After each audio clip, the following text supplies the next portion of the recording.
In the early 13th century, the world was divided, fragmented, and unaware that a storm was brewing in the heart of Asia, a storm that would sweep across continents, destroy empires, and reshape civilizations. It began with one man, a man born into poverty and betrayal, hardened by the endless steppes of Mongolia.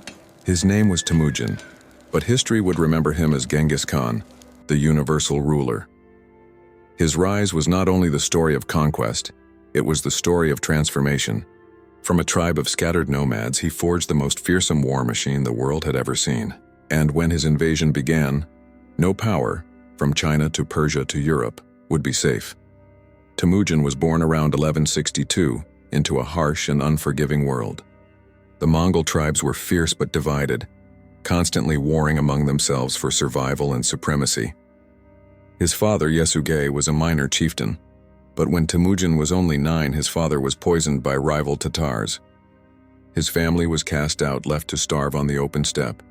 From that moment, Temujin learned the world's first and cruelest lesson. Mercy was rare, and strength was everything. He grew up scavenging, hunting, and fighting for scraps. Yet even as a boy, he possessed an iron will. One story tells of a rival tribe capturing him and locking him in a wooden collar. He escaped by killing his guard, fleeing into the darkness and vanishing into legend. As he grew, he gathered allies, men who saw in him not just courage but destiny. He built loyalty not through birthright but through merit. To Temujin, a man's value lay in his skill and faithfulness, not his tribe or bloodline. It was a revolutionary idea for its time. By the 1190s, Temujin's charisma and brilliance in battle had made him a rising power among the Mongols. Through alliances, cunning diplomacy, and ruthless warfare, he united rival clans under his command. In 1206, at a great council called the Kurultai, the Mongol tribes proclaimed him Genghis Khan, the universal ruler. For the first time in centuries, the Mongols stood united under one banner, and united they were unstoppable. But Genghis Khan's vision was greater than the steppe. He saw beyond the endless grasslands toward the settled, wealthy civilizations that had long looked down on the nomads as barbarians. To the south lay China, divided into rival kingdoms rich in cities, silk, and treasure. Genghis saw not walls but opportunity. The world's greatest conqueror had found his first great target.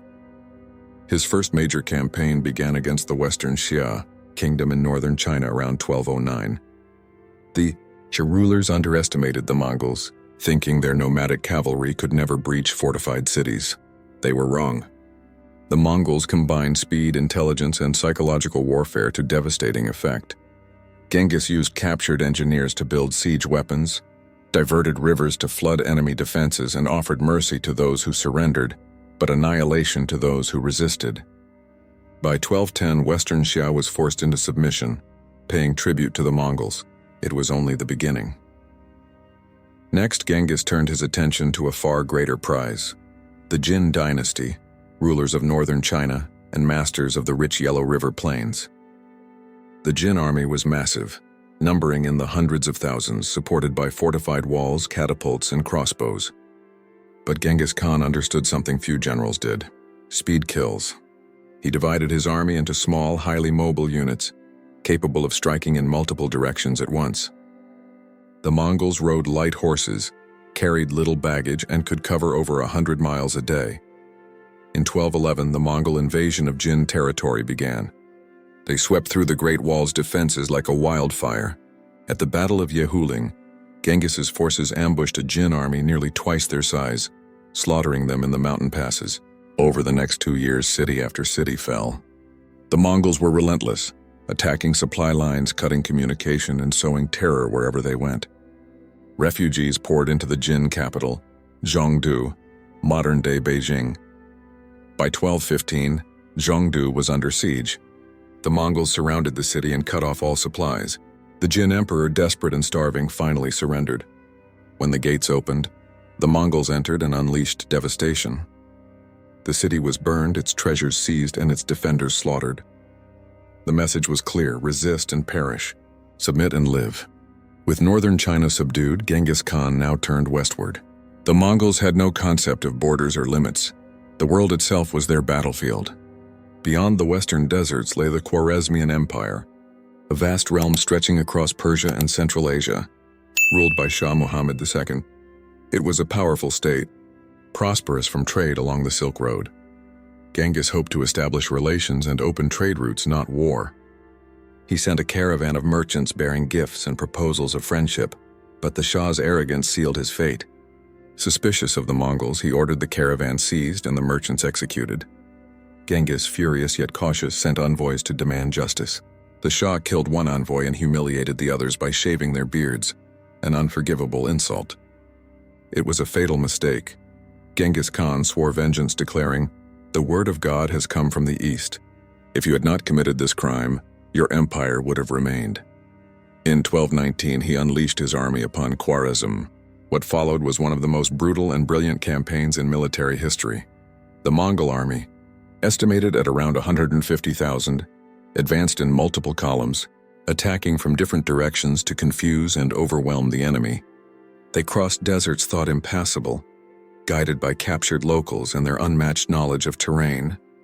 City after city fell. At Bukhara, the gates were opened by terrified citizens. Genghis entered the city's great mosque, climbed the pulpit, and declared, "If you had not committed great sins, God would not have sent a punishment like me upon you."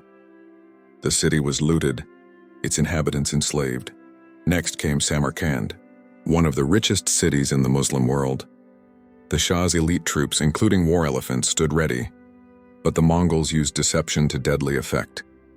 They feigned retreat, drawing the defenders out of the walls, then surrounded and annihilated them.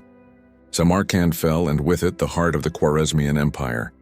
The Shah fled west, pursued relentlessly by Genghis's generals. The Mongols crossed mountains and rivers, hunted him across Persia, and destroyed every army sent to stop them. By 1221, the Shah was dead, likely of illness, hiding on a remote island in the Caspian Sea. His empire, once mighty, was erased. The Mongols' vengeance did not stop there. They scoured the land, punishing resistance with total destruction. Cities like Merv and Nishapur were annihilated. Entire populations slaughtered in retribution for defiance. In Nishapur alone, hundreds of thousands were said to have been killed. The cruelty was terrifying, but it had a purpose. Fear itself became a weapon.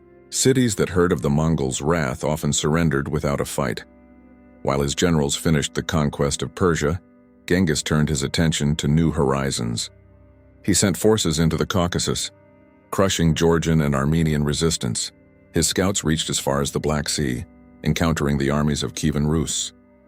In 1223, at the Battle of the Kalka River, the Mongols annihilated a coalition of Russian princes. They lured the enemy into pursuit, then ambushed them with devastating precision. The Mongols had shown Europe its first glimpse of the terror that would soon engulf it. Yet behind this storm of destruction lay an extraordinary system of order. Genghis Khan was not merely a conqueror, he was a visionary. He built an empire governed by law, discipline, and intelligence. His yasa, or legal code, enforced strict rules of conduct. Loot was shared equally. Generals were punished for disobedience, and soldiers were rewarded for merit, not birth. He established a vast courier network, the Yam, allowing messages to travel across thousands of miles with astonishing speed. Under his rule, the Mongol Empire became the most efficiently organized force on earth. Genghis also valued knowledge. He spared craftsmen, scholars, and scribes, using them to build his administration. Trade flourished under his protection. Caravans could travel the Silk Road in safety for the first time in centuries. Even his religious policy was remarkable for its time. He tolerated all faiths, from Islam to Buddhism to Christianity, as long as they posed no threat to his authority. To many conquered peoples, the Mongols were both destroyers and liberators. But make no mistake, Genghis Khan's empire was built on blood. By the time of his death in 1227, he had conquered more territory than any ruler before him, stretching from the Pacific Ocean to the Caspian Sea. Tens of millions were dead, but an empire had risen that would dominate Eurasia for the next 150 years. When news of his death spread, his generals continued his mission. His sons and grandsons expanded the empire even further, into Russia, the Middle East, and Europe. Cities like Baghdad, Kiev, and Krakow would fall before the Mongol tide. The conquest that began on the Mongolian steppe would create the largest contiguous empire in human history. And yet, it all began with one man, a boy cast out to die, who united his people, conquered nations, and reshaped the world. Genghis Khan's invasion was not merely a military campaign.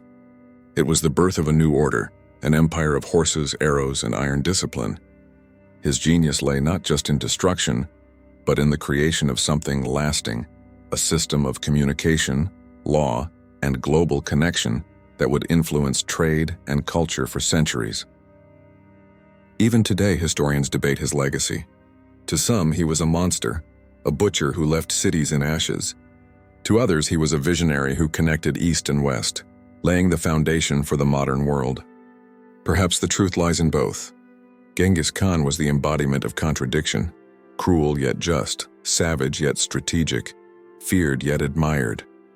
When his invasion began, few in the civilized world even knew his name. But by the time it ended, no one on earth could ignore it. From the burning walls of Zhengdu to the shattered palaces of Samarkand, one truth echoed across the centuries. The world had never seen a conqueror like Genghis Khan, and it never would again.